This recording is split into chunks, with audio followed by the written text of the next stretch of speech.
چونکہ فقط اللہ ہی علم غیب جانتا ہے، اللہ کے علاوہ کوئی نہیں جانتا، یعنی حضور کو کیسے پتا کہ میری امت میں کتنی تقسیم ہوگی، کتنی ڈویژن ہوگی، میری امت 73 فرقوں میں تقسیم ہوگی؟ ان کا یہ نظریہ ہے۔ میں ان سے پوچھنا چاہتا ہوں، اگر اسی کو آپ بنیاد بنا لیں گے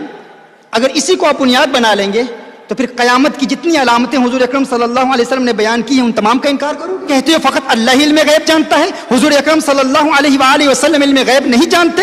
کیا تم نے قرآن نہیں پڑھا؟ کیا تم نے سورہ جن نہیں پڑھی؟ اللہ ارشاد فرماتا ہے عالم الغیب فلا یظہر علی غیبہ احد الا من ارتضی من رسول۔ عالم الغیب، غیب کا جاننے والا ہر ایک کو غیب کا علم نہیں دیتا مگر اپنے رسولوں میں سے جس سے راضی ہو جائے اسے غیب کا علم دے دیتا ہے۔ میں پوچھنا چاہتا ہوں، کیا اللہ اپنے محبوب سے راضی ہے یا نہیں راضی؟ کیا اللہ اپنے محبوب سے خوش ہے یا نہیں خوش؟ میں آپ سے پوچھ رہا ہوں۔ اللہ فرماتا ہے جن رسولوں سے اللہ راضی ہو جاتا ہے انہیں علم غیب دے دیتا ہے۔ سورہ آل عمران میں فرمایا ما کان اللہ لیطلعکم علی الغیب ولکن اللہ یجتبی من رسلہ من یشاء۔ اللہ ہر ایک کو غیب کی اطلاع نہیں دیتا، ہر ایک کو غیب کے علم سے آگاہ نہیں کرتا مگر اپنے رسولوں میں سے چن لیتا ہے، جسے چاہتا ہے غیب کا علم عطا کر دیتا ہے۔ تو کہتا ہے حضور غیب نہیں جانتے، میں کہتا ہوں تو نے قرآن پڑھا ہی نہیں، تو نے سورہ جن پڑھی نہیں، تو نے سورہ آل عمران پڑھی نہیں، تجھے علم ہی نہیں۔ اللہ قرآن میں فرمائے وما ہوا علی الغیب بدنین، یہ قرآن میں غیب مصطفیٰ کی دلیل، علم غیب مصطفیٰ کی دلیل۔ اللہ قرآن میں فرمائے وعلمک ما لم تکن تعلم وکان فضل اللہ علیک عظیما۔ میرے محبوب تیرے رب کا تجھ پر فضل عظیم ہوا، تیرے رب کا تجھ پر کرم عظیم ہوا۔ فضل عظیم کیا ہے؟ کرم عظیم کیا ہے؟ وعلمک ما لم تکن تعلم، ما لم تکن تعلم، ما لم تکن تعلم۔ اس ماں کے عموم میں کتنی وسعت ہے، یہ ماں عموم کا فائدہ دیتا ہے، یہ عام مخصوص البعض نہیں ہے، یہ وہ عام نہیں ہے جس کے عموم کی تخصیص کی گئی ہو، یہ عام ہے، یہ عمومیت پر قائم ہے، یہ عام ہی رہے گا۔ اس کی تخصیص کے لیے دلیل پیش کرنا یہ تمہارا کام ہے، یہ ایسا عام ہے کہ اللہ فرمائے وعلمک ما لم تکن تعلم۔ محبوب ہر وہ چیز جو تم نہیں جانتے تھے اللہ نے تمہیں اس کا علم دے دیا، یعنی اللہ نے محبوب کو ہر شے کا علم دیا۔ کتنا علم دیا؟ آدم علیہ السلام کا علم دیا، نوح علیہ السلام کا علم دیا، ابراہیم علیہ السلام کا علم دیا، شعیب علیہ السلام کا علم دیا، ہارون علیہ السلام کا علم دیا۔ ماضی کے تمام علوم دے دیے، حال کے تمام علوم غیب دیے، مستقبل کے تمام علوم دے دیے۔ مستقبل کے علوم کے حوالے سے کیا؟ اپنی امت کا علم دیا، مولا علی کا علم دیا، صدیق اکبر کا علم دیا، صحابہ کی اختلافات کا علم دیا، سلسلہ علیہ قادریہ کا علم دیا، سلسلہ علیہ نقشبندیہ کا علم دیا، سلسلہ علیہ سہروردیہ کا علم دیا، سلسلہ علیہ چشتیہ کا علم دیا، شاذلیہ کا علم دیا، رفاعیہ کا علم دیا۔ حضور جانتے ہیں کہ میری امت کو تقسیم کیا جائے گا، حضور جانتے ہیں اشعری کون ہے، حضور جانتے ہیں ماتریدی کون ہے، حضور جانتے ہیں عقیدے میں حنبلی کون ہے، حضور جانتے ہیں معتزلہ کون ہے، حضور جانتے ہیں قدریہ کون ہے، حضور جانتے ہیں جبریہ کون ہے، حضور جانتے ہیں امت میں کتنے اختلاف ہوں گے، حضور جانتے ہیں امت کو تقسیم کرنے والے خارجی کون ہوں گے، رافضی کون ہوں گے۔ اللہ نے محبوب کو مستقبل کا علم دیا، آج تک کا ہر چیز کا علم دیا، نہ فقط آج تک کا علم بلکہ صبح قیامت تک کا علم اللہ نے اپنے محبوب کو دے دیا۔ اور پھر فرمایا وعلمک ما لم تکن تعلم۔ محبوب تیرے رب کا تجھ پر فضل عظیم ہوا، تیرے رب کا تجھ پر کرم عظیم ہوا، اور وہ کیا تھا کہ تیرے رب نے تجھے کائنات کے ذرے ذرے اور زمین کے چپے چپے کا علم عطا فرما دیا۔ پیر ثاقب شامی نام کا ایک عالم دین جو مناظر اسلام اور علامہ کے نام سے جانے جاتے ہیں، ان کی ایک ویڈیو تقریر مجھے ملی جس میں اس نے قرآن کی آیتوں کی روشنی میں آپ صلی اللہ علیہ وسلم کو عالم الغیب ثابت کرنے کی کوشش کی ہے۔ ان کی وہ آیتیں جن کے ذریعے سے اس نے استدلال کیا ہے وہ آیتیں یہ ہیں، سورہ جن سورہ نمبر 72 آیت نمبر 26، عالم الغیب فلا یظہر علی غیبہ احدا الا من ارتضی من رسول، کہ وہ اللہ غیب کا جاننے والا ہے، وہ اپنے غیب پر کسی کو مطلع نہیں کرتا مگر جسے چاہے، اپنے رسول میں سے جسے پسند کرے۔ اس آیت کے ذریعے سے بھائی صاحب نے عالم الغیب نبی کریم صلی اللہ علیہ وسلم کو ثابت کرنے کی کوشش کی ہے۔ اس طرح سے سورہ آل عمران سورہ نمبر 3 آیت نمبر 179 آیت ہے وَمَا كَانَ اللَّهُ لِيُطْلِعَكُمْ عَلَى الْغَيْبِ وَلَكِنَّ اللَّهَ يَجْتَبِي مِن رُّسُلِهِ مَن يَشَاءُ، اور نہ اللہ تعالیٰ ایسا ہے کہ تمہیں غیب پر آگاہ کر دے بلکہ اللہ تعالیٰ اپنے رسولوں میں سے جسے چاہتا ہے انتخاب کر لیتا ہے۔ اس کے ذریعے سے بھائی صاحب نے آپ صلی اللہ علیہ وسلم کو عالم الغیب ثابت کرنے کی کوشش کی ہے۔ اسی طرح سے سورہ تکویر سورہ نمبر 81 آیت نمبر 24 وما هو علی الغیب بضنین، اور وہ رسول غیب بتانے میں بخیل نہیں۔ اس کے ذریعے سے بھی بھائی صاحب نے آپ صلی اللہ علیہ وسلم کو عالم الغیب ثابت کرنے کی کوشش کی ہے۔ اسی طرح سے سورہ نساء سورہ نمبر 4 کی آیت نمبر 113 کی ایک ٹکڑا، سورہ نساء کا ایک ٹکڑا، وَعَلَّمَكَ مَا لَمْ تَكُنْ تَعْلَمْ، اور وہ اللہ تمہیں وہ چیز سکھاتا ہے جسے تم نہیں جانتے۔ ان چاروں آیتوں کے ذریعے سے بھائی صاحب نے آپ صلی اللہ علیہ وسلم کو عالم الغیب ثابت کرنے کی کوشش کی ہے۔ لیکن قرآن کی بے شمار آیتیں اور بے شمار احادیث رسول صلی اللہ علیہ وسلم، اسی طرح سے بے شمار واقعات ایسے ہیں جس سے معلوم ہوتا ہے کہ آپ صلی اللہ علیہ وسلم عالم الغیب نہیں تھے۔ جیسا کہ اللہ رب العالمین خود فرماتا ہے، سورہ نمبر 27 کی آیت نمبر 65 کو پڑھیے، اللہ رب العالمین فرماتا ہے قل، کہہ دو اے نبی، لا یعلم من فی السماوات والارض الغیب الا اللہ، کہ آسمان اور زمین میں جو کوئی بھی ہے ان میں اللہ کے سوا کوئی غیب نہیں جانتا۔ ساقی بھائی غور کیجیے، آسمانوں میں یعنی فرشتے بھی، نبی رسول کوئی بھی ہو اور فرشتے بھی ہو، ان میں اللہ کے سوا کوئی غیب نہیں جانتا۔ اب غور کیجیے، اب کس کی بات مانوں؟ اسی طرح سے قیامت کے سلسلے میں نبی کریم صلی اللہ علیہ وسلم سے بے شمار لوگوں نے پوچھا ہے کہ وہ کب قائم ہوگی، اس کا وقت معین کیا ہے، آپ بتا نہیں سکے۔ کیوں؟ اللہ رب العالمین نے آپ کو قیامت کا علم نہیں دیا ہے۔ جیسا کہ کبھی تو یہودیوں نے آپ سے پوچھا قیامت کے بارے میں، کبھی تو مشرکوں نے پوچھا، کبھی تو آپ کے بھولے بھالے صحابہ کرام نے پوچھا، لیکن کسی کو آپ اس کا وقت معین بتا نہیں سکے ہیں کہ اور اللہ رب العالمین نے اس کے بارے میں آپ کو کیا بتانے کے لیے کہا؟ آئیے سورۃ الاعراف سورہ نمبر 7 آیت نمبر 187 میں اللہ رب العالمین ان پوچھنے والوں کے بارے میں آپ سے کہنے کے لیے کہتا ہے کہ پوچھنے والے کو کہہ دو کس کے پاس غیب کا علم ہے۔ یسألونک عن الساعۃ ایان مرساہا، اللہ رب العالمین فرماتا ہے اے نبی، آپ سے لوگ پوچھتے ہیں کہ آپ سے لوگ قیامت کے بارے میں پوچھتے ہیں کہ وہ کب برپا ہوگی۔ قل، کہہ دیجئے، علمھا عند ربی، کہ اس کا علم صرف میرے رب کے پاس ہے۔ جب اللہ رب العالمین کے پاس قیامت کا علم ہے، نبی کیسے بتا سکتا ہے؟ اگر آپ عالم الغیب ہوتے تو بتا دیتے۔ ثاقب بھائی غور کیجئے گا۔ اسی طرح سے آپ زاد المعاد جلد 2 صفحہ نمبر 139 کو نکالیے۔ اسی طرح سے آپ جو ہے فتح الباری 7واں جلد نمبر 7 صفحہ نمبر 497 اور بخاری شریف اور سیرت کی تمام معتبر کتابیں کھول کر کے دیکھیے تو آپ کو معلوم فتح خیبر کا واقعہ معلوم ہوگا۔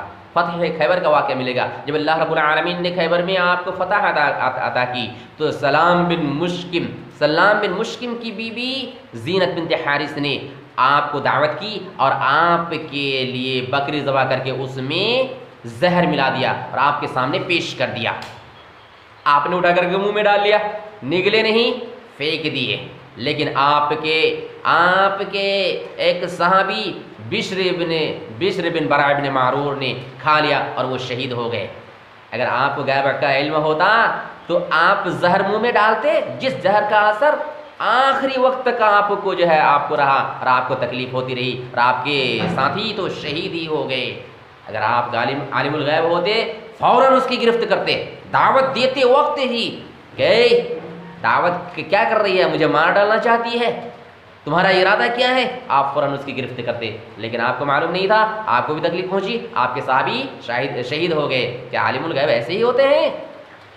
اسی طرح سے بخاری شریف کتاب الجنائز باب الاذن بالجنازہ حدیث نمبر 1247 حضرت عبداللہ ابن عباس فرماتے ہیں مات انسان کان رسول اللہ صلی اللہ علیہ وسلم یعودہ، ایک شخص انتقال کر گیا، ایک صحابی انتقال کر گئے، رات میں انتقال کیا، صحابہ کرام نے ان کو دفنا دیا تیار وار کر کے۔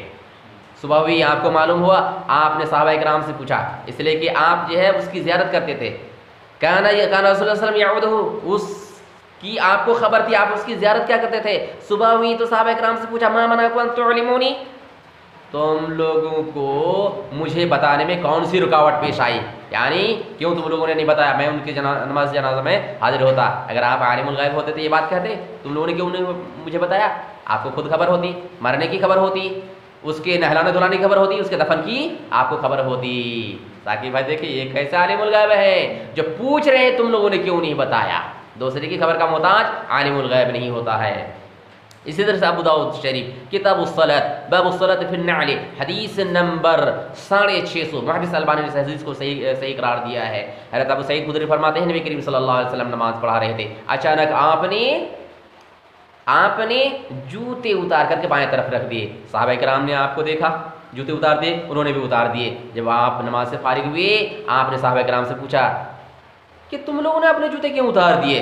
صحابہ کرام نے فرمایا رأیناک القیت نعلیک فالقینا نعلنا، ہم نے آپ کو جوتے اتارتے ہوئے دیکھا، ہم نے بھی اتار دیے. آپ نے فرمایا ان جبریل اتانی فاخبرنی ان فیہما قذرا، جبریل میرے پاس آئے اور انہوں نے مجھے بتایا ان دونوں جوتے میں گندگی لگی ہوئی ہے. اگر آپ عالم الغیب ہوتے تو آپ کو معلوم ہوتا کہ جوتے میرے گندے ہیں اور گندے جوتے میں نماز نہیں پڑھنا چاہیے. جبریل آ کر کے بتا رہے ہیں. آپ کیسے عالم الغیب ہے بھائی، کیسے عالم الغیب ہیں؟ جبریل آ کر کے بتا رہے ہیں کہ جوتے میں گندے لگی ہوئی ہے اور اس جوتے میں نماز نہیں پڑھنی چاہیے. آپ نے جو آیت کریمہ پیش کی ہے جس کے ذریعے سے آپ جو ہے نبی کریم صلی اللہ علیہ وسلم کو عالم الغیب ثابت کرنا چاہتے ہیں،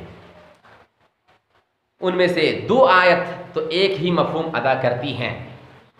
سورۃ الجن سورہ نمبر 72 کی آیت نمبر 26 عالم الغیب فلا یظہر علی غیبہ احدا، کہ وہ رب عالم الغیب ہے، غیب کا جاننے والا ہے، وہ اپنے غیب پر کسی کو مطلع نہیں کرتا. اپنے غیب اللہ رب العالمین ہی خود عالم الغیب ہے، اپنے غیب پر کسی کو مطلع نہیں کرتا مگر اپنے رسول میں سے جس کو چاہے.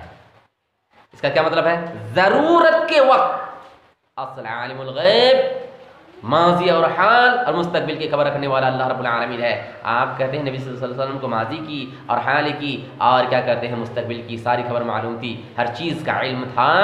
ایسی بات نہیں ہے. اسی طرح سے دوسری آیت جو میں آپ نے پیش کی ہے وما كان الله ليطلعكم على الغيب ولكن الله يجتبي من رسوله من يشاء، اس کا بھی وہی مطلب ہے. اظہر علی الغیب کا مطلب غیب پر مطلع کرنا، غیب پر مطلع کرنا. اسی طرح سے یطلعکم کا معنی بھی مطلع کرنا ہے، دے دینا نہیں. اگر اللہ رب العالمین غیب کا علم دے دے، ماضی حال اور مستقبل کا علم دے دے تو اللہ وہ بھی نبی صلی اللہ علیہ وسلم بھی عالم الغیب بن جائیں گے اور اللہ بھی. جب دونوں عالم الغیب بن جائے گا تو بیچ میں جبریل کے آنے کی کیا ضرورت؟ آپ غور کیجئے، جبریل کو آنے کی کیا ضرورت ہے بیچ میں؟ کیوں وہی لے کر کے آئیں گے؟ تو اس کا مطلب کہ اللہ ضرورت کے وقت ضرورت کے تحت اپنے نبی کو بعض چیزوں سے آگاہ کر دیتا تھا، اس لیے کہ ایک نبی کو بہت ساری چیزوں کی ضرورت پڑتی ہے. اسی طرح سے آپ نے سورہ تکویر سورہ نمبر 81 کی آیت نمبر 24 جو پیش کی ہے وما هو علی الغیب بضنین، کہ وہ رسول غیب بتانے میں بخیل نہیں، اپنی طرف سے غیب نہیں بتاتے تھے. اللہ رب العالمین نے نبوت و رسالت کی ذمہ داری دے رکھی تھی. اللہ کا پیغام جو اللہ رب العالمین کی طرف سے آپ پر نازل ہوتا تھا اس کو بتانے میں آپ بخل نہیں کرتے تھے. وہ باتیں جو اللہ رب العالمین کی طرف سے نازل ہوتی تھی پوشیدہ باتیں، وہ باتیں بتانے میں آپ بخل نہیں کرتے تھے. کیوں؟ اللہ رب العالمین نے آپ کو حکم دے رکھا تھا. آئیے کہاں حکم دے کے رکھا ہے؟ سورۃ المائدہ سورہ نمبر 5 کی آیت نمبر 67 کو پڑھیں. اللہ رب العالمین فرماتا ہے یا ایھا رسول بلغ ما انزل الیک من ربک وان لم تفعل فما بلغت رسالتہ. اے رسول، آپ کے رب کی طرف سے آپ پر جو کچھ اتارا گیا ہے، ما انزل الیک من ربک، آپ کے رب کی جانب سے آپ پر جو کچھ اتارا گیا ہے اس کو پہنچائیے. امت تک پہنچانے کی ذمہ داری دی گئی ہے. کیسے آپ صلی اللہ علیہ وسلم بخل برتیں گے؟ اور پھر کیا کریں؟ وَإِن لَّمْ تَفْعَلْ، اگر ایسا آپ نے نہیں کیا فَمَا بَلَّغْتَ رِسَالَتَهُ، تو اس کا پیغام آپ نے نہیں پہنچایا. یہ ذمہ داری ہے. اس وجہ سے نبوت اور رسالت کی باتیں، احکام الہی، پیغام ربانی، جو کچھ بھی اللہ رب العالمین کی طرف سے اترتا تھا آپ اس کو پہنچانے میں بخل نہیں کرتے تھے. آپ نے جو سورہ نساء سورہ نمبر 4 کی آیت نمبر 113 پیش کی ہے، پوری آیت کیوں نہیں پیش کی ہے؟ آپ نے آیت کا ٹکڑا کیوں پیش کر دیا؟ آپ نے صرف اتنا ہی پیش کہا وَعَلَّمَكَ مَا لَمْ تَكُنْ تَعْلَمْ. آپ نے اس سے پہلے وَأَنزَلَ اللَّهُ عَلَيْكَ الْكِتَابَ وَالْحِكْمَةَ تو کیوں حذف کر دیا؟ اس لیے کہ آپ کا جواب بنا ہوا ہے یہاں پہ. اس لیے کہ آپ کا جواب یہیں پہ موجود ہے کہ اللہ رب العالمین نے آپ پر کتاب و حکمت اتارا، وَعَلَّمَكَ مَا لَمْ تَكُنْ تَعْلَمْ، اور آپ کو وہ کچھ سکھایا جو آپ جانتے نہیں تھے۔ آپ صرف وَعَلَّمَكَ مَا لَمْ تَكُنْ تَعْلَمْ کہہ رہے ہیں کہ اس اللہ نے آپ کو وہ کچھ سکھایا جو آپ جانتے نہیں ہیں، اور اس کے ذریعے سے آپ کہہ رہے ہیں تجھے علم نہیں، تو نے قرآن نہیں پڑھا۔ آپ تو بہت زیادہ پڑھے ہیں بھائی صاحب، آپ نے اس کو کیوں چھوڑ دیا؟ یہ پڑھنا تو منع نہیں ہے۔ آپ غور کیجئے، اور قرآن جس طرح سے اللہ رب العالمین نے اتارا ہے اس کو اسی طرح سے سمجھیے، اور جو ہے معاشرے کی صحیح طریقے سے اصلاح کیجیے۔ اللہ رب العالمین آپ کو صحیح سمجھنے اور صحیح طریقے سے قرآن کا پیغام پہنچانے کی توفیق دے۔ ربنا تقبل منا انک انت